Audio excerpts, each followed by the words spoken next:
guys, welcome back to my channel for another beauty related video. Today we are doing a wrap up of 2024 with our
2024. We are wrapping it all up, putting a nice little bow on it, and putting it away because it's time to move on. But before we move on, you guys want to know how I did in Project Pans and how we did, what progress we made in my collection, and all the details. So that's what this video is going to be. We're going to do a quick recap of 2024, and another video, possibly the one after this, but I don't know for sure, is going to be the beauty bank update. So that part is not going to be in this video, but this video we're going to talk mostly about Project Pan updates and my goal updates and predictions. What predictions I had last year that came true or didn't, and what predictions I have going into 2025. If I seem a little flustered, I'm sorry. I was batch recording today, so of course my camera decided not to film with any audio. So this is the second time filming this. And if it doesn't work out, I will not be filming this again, and I will be tossing this camera away because this has been happening too often. And like, it's just, it's a whole thing, guys. It is a whole thing. But today we're going positive and we are talking about how 2024 went. So let's take a quick look at some things from 2024.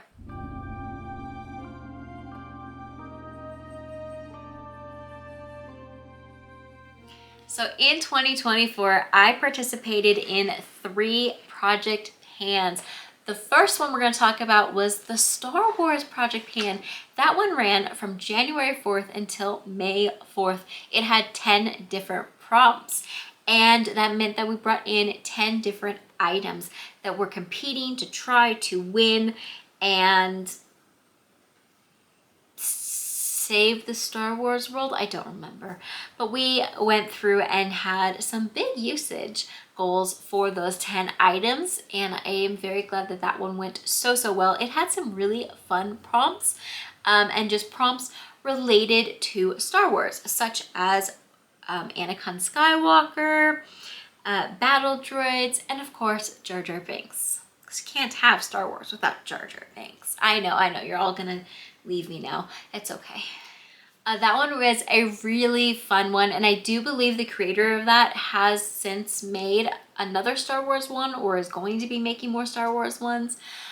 I will not be participating in those because I am limiting my Project Pans for 2025 to 1, at least to start out.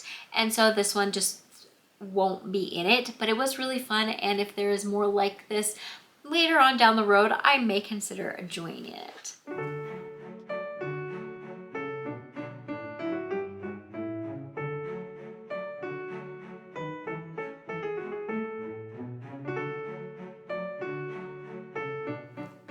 Then we had the Out the Door in 24 Project Pan, and that one was like a 2-for-1, okay? Because first you pulled in 24 items that you were going to work your way through throughout the whole year, And at the end of the year, whatever wasn't used was to be tossed or given away.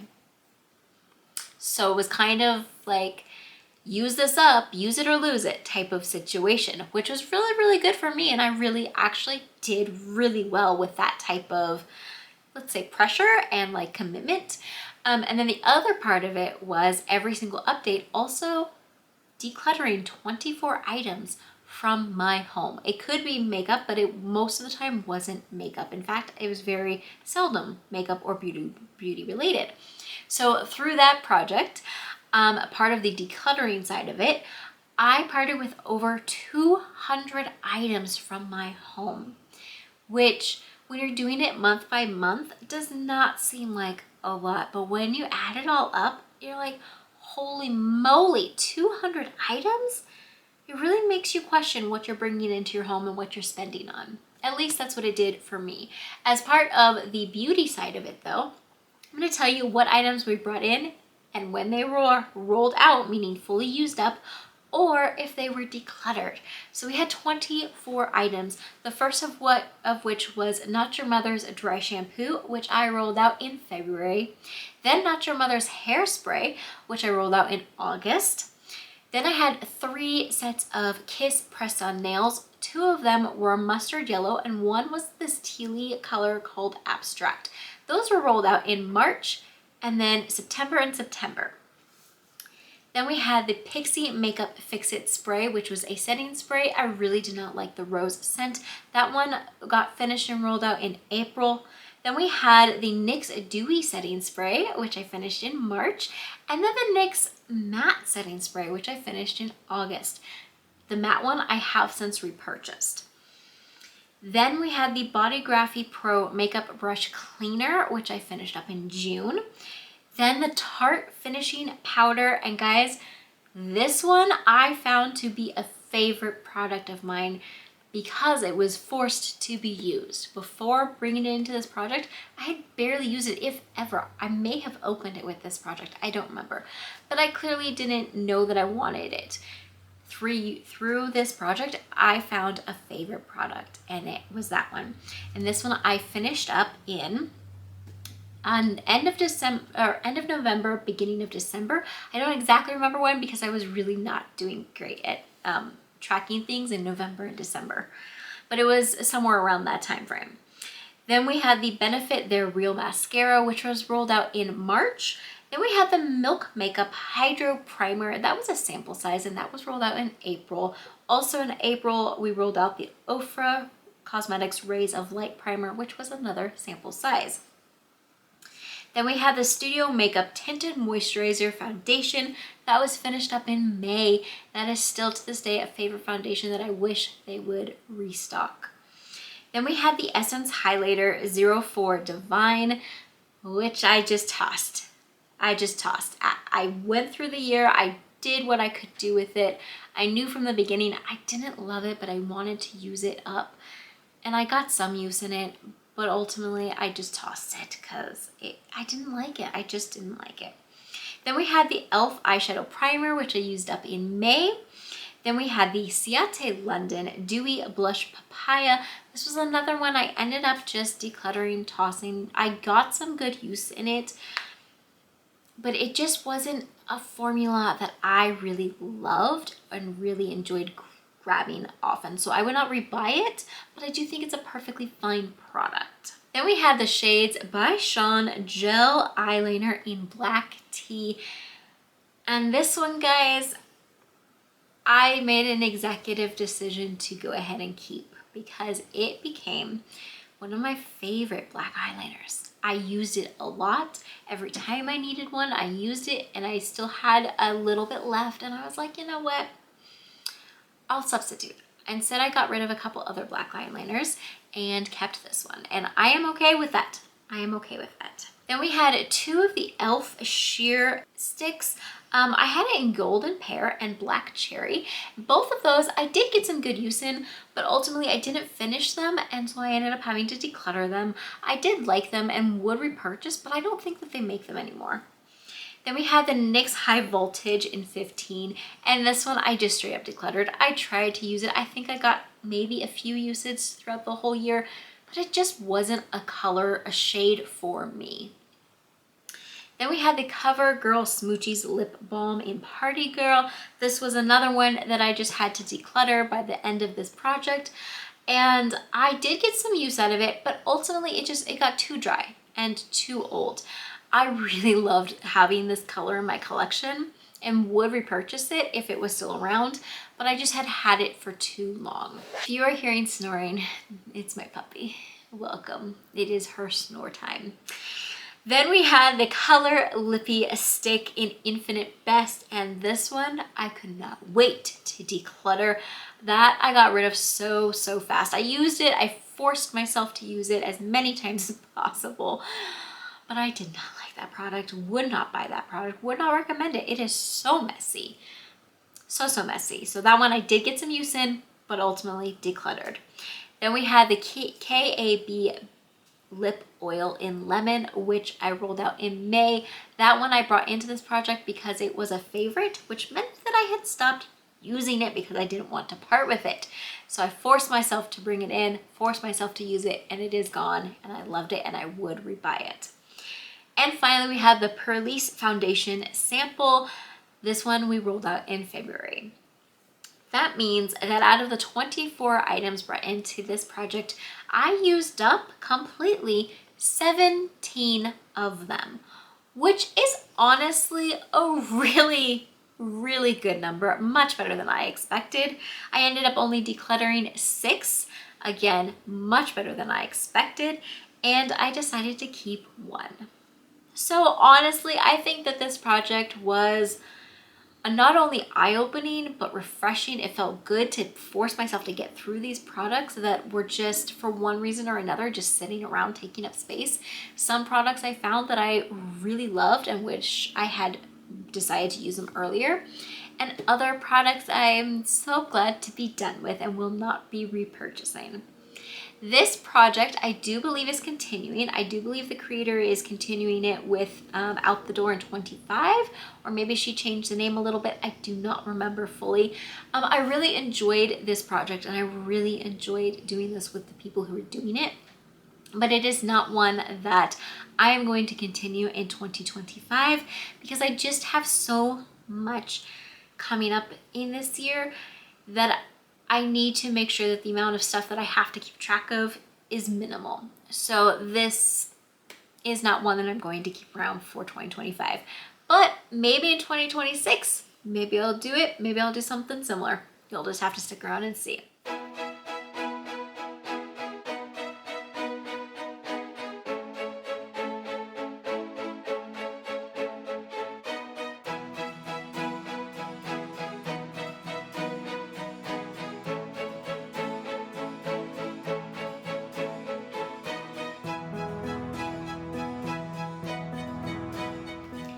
Finally, the last project we did together in 2024 was Deck of Panning. And Deck of Panning is my favorite project pan by far, no questions asked.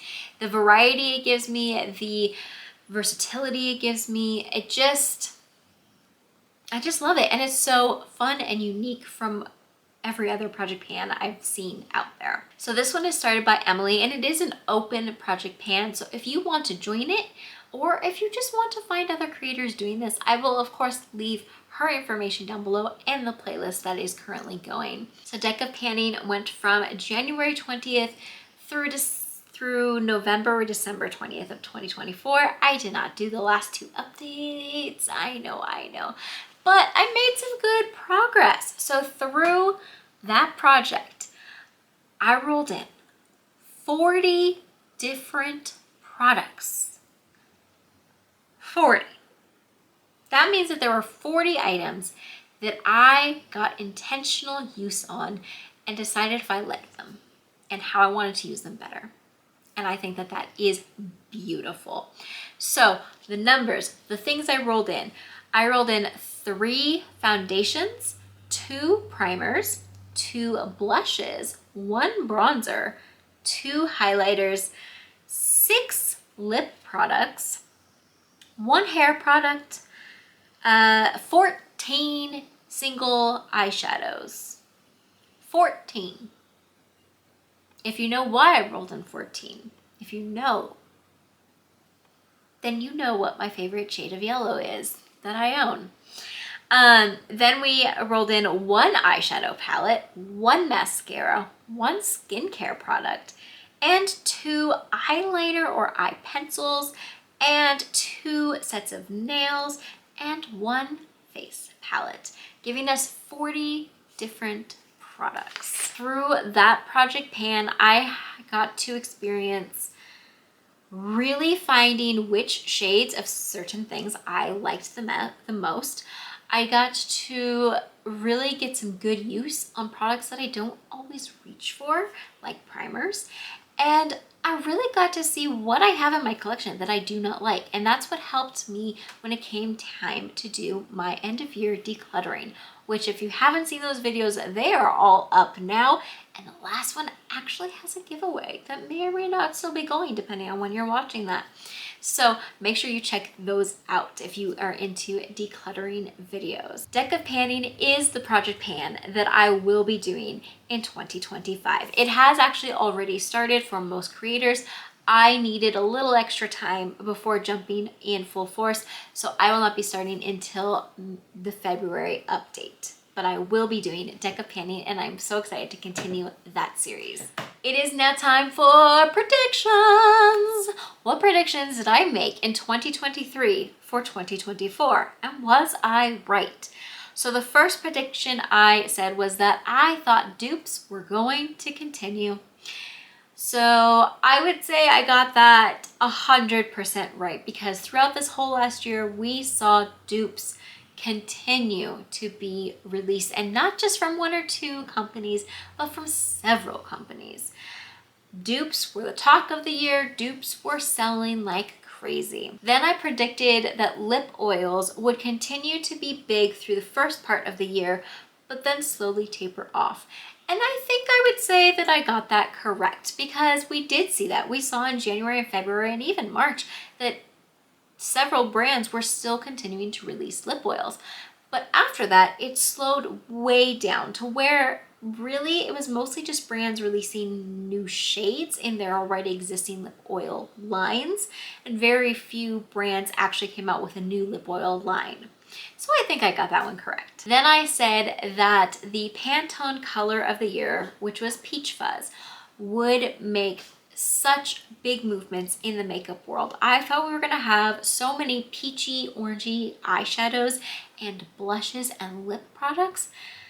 And honestly, I don't think I got this right. Like, yes, we saw some, but I don't think it was more than the previous years. So sadly for me, that did not happen. And it's sad for me because I love and live for an orangey, peachy blush, lip product, and eyeshadow. So sad for me, but I guess it just wasn't gonna happen. Then I said we were going to have more lip products with a lip care focus. And this one, I think maybe we did, but I'm not 100% sure that we actually had much more. Like, it felt like the brands that were already known for having a focus on skincare in their products were the only ones who came out with lip products that had skincare in them.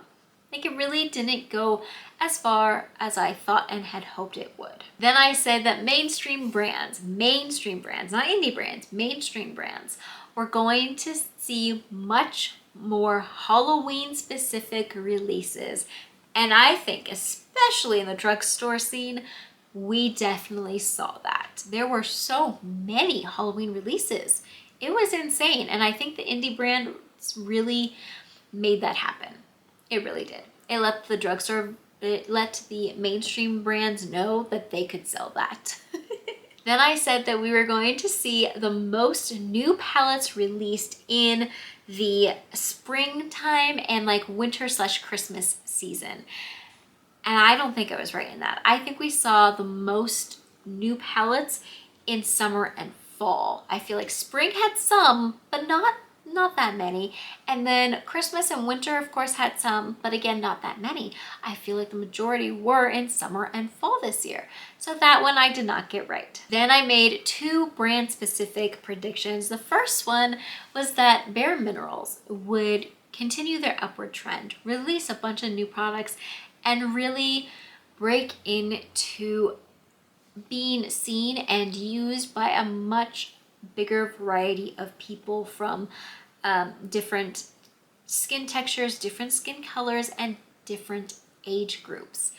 And really, while they did release some things this last year, I didn't see them really releasing much. There wasn't that much hype, and I really didn't see them branch out into different demographics. So I don't think I was right in that one. And I hope that this year is different for them because their products are good. They just need to break into a couple different demographics, and they need to be seen by different people, and they need to have products that have a better range. I don't believe their range is like horrible, but I also don't think that their range is targeted to a very wide variety of skin types and skin tones or ages. So I'm really hoping that changes, and I've seen indications that that is slowly changing, and I really hope that it does because their products are good. Okay, then I said that ColourPop was going to continue to release things in groups because in 2023 we saw that they released some things all at once, and then they took a little bit of a break, and then they released some things all at once and then took a little bit of a break, which was different from previous years where they were just release, no breaks. We didn't see that happen. Instead, it was like release in a group, take a long break, and then release, long break, group, repeat. So I kind of got it right, but not really. Okay, it is finally time for my 2025 predictions. Let's see if I get any of these right this time. Face products. I think face products such as our primers, our foundations, and our blush, bronzer, and highlighters are going to be the stars. I think eyeshadow is going to continue a downward trend. I also think that the eyeshadow that is going to be most prominent and sold the most, even in the indie spaces, is going to transition back to neutrals. I think that's the path we are heading towards. I've already kind of seen some indications of this, not only from mainstream brands, but also indie brands, and also just the fact that the Pantone color of the year is a neutral color. So it makes sense. And it just seems like it goes along the lines of what we saw towards the end of this year, which was the no eyeshadow looks. That's not for me. So I think that we're gonna have more face products released, more face products with skincare in them. More face products are just going to be the thing. Part of that is I think that skin tints, which have been picking up more and more, are going to continue to pick up and continue to really shine. And that part I am really excited for because I love skin tints. I could do away with all other foundations and just do skin tints. That would be ideal for me. And I do think that that's the path we are taking for 2025. Another thing I think that's going to be very popular in 2025 is actually skincare. Skincare has always been a bit popular, just not very much talked about in beauty spaces, I feel like. I mean, I've seen like waves where we'll talk about it and then we won't, and we will talk about it and we won't. And I think part of that is because until the last couple years, the drugstore options for skincare have not been competitively, quality-wise, as good as the higher end. And honestly, a lot of us can't afford the higher end or just simply don't want to spend that kind of money. But in the last few years, we have seen more drugstore brands come out with good skincare, like really good skincare, and they continue to release really good skincare while still keeping those lower prices. So I think we are giving competition to the higher end brands. And I think that this is going to make it more affordable and more attainable for everyone. So I think because of that, we're gonna see skincare really rise in popularity and really rise in how much we're talking about it and really rise in sales. Another thing I think we're gonna see rise in sales in the United States specifically is Korean makeup and Korean skincare. Now that it is becoming more and more available on places like Amazon and in like TJ Maxx, I feel like it's going to continue getting popular. And this last year, I saw it everywhere. It was just everywhere, online, in stores, everywhere. And I think it's going to continue. I mentioned earlier the Pantone color of the year, and I do think that this time, this is actually going to play into everything because it's such an easy color for so many different skin tones, whether it be for eyeshadows, lip products, or even bronzers, and maybe even some blushes. So I think we're gonna see a lot of this color around in 2025. Part of wrapping up 2024 is to let you guys know that because of you, because you interacted with my videos, you liked my content, you left me messages, and you subscribed, I hit my goal of 350 subscribers right before the end of the year. And guys, I just want to say the biggest thank you. I could not do this without you. My goal for 2025 is a big one, especially because it took a while to get to 350. But I think with your continued help, my continued dedication to putting out content, and just trying to build this community and make it an amazing beauty community, I think we can hit it. So the goal for 2025 is to hit 1,000 subscribers. Can you help me with that? If you want to help me with that, there are a few things you can do. You can hit that subscribe button if you're not already subscribed. You can give this a thumbs up.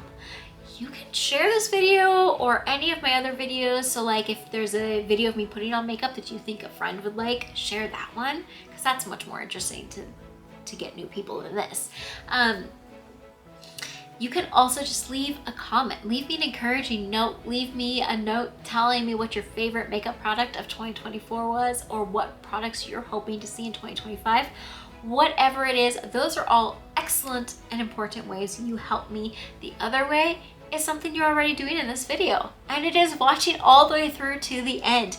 If you have made it to right now, you are a warrior. You are an amazing supporter. I am so grateful for you, like ridiculously grateful. You will never know how grateful I am, but watching all the way through makes such a huge difference. The last thing you can do is, as the videos are popping up on my screen here at the end here, you can click on one of my other videos and watch that one and interact with that one. Thank you so much for being here. Thank you so much for an amazing year. Let's make 2025 the best year yet. Have a wonderful rest of your day.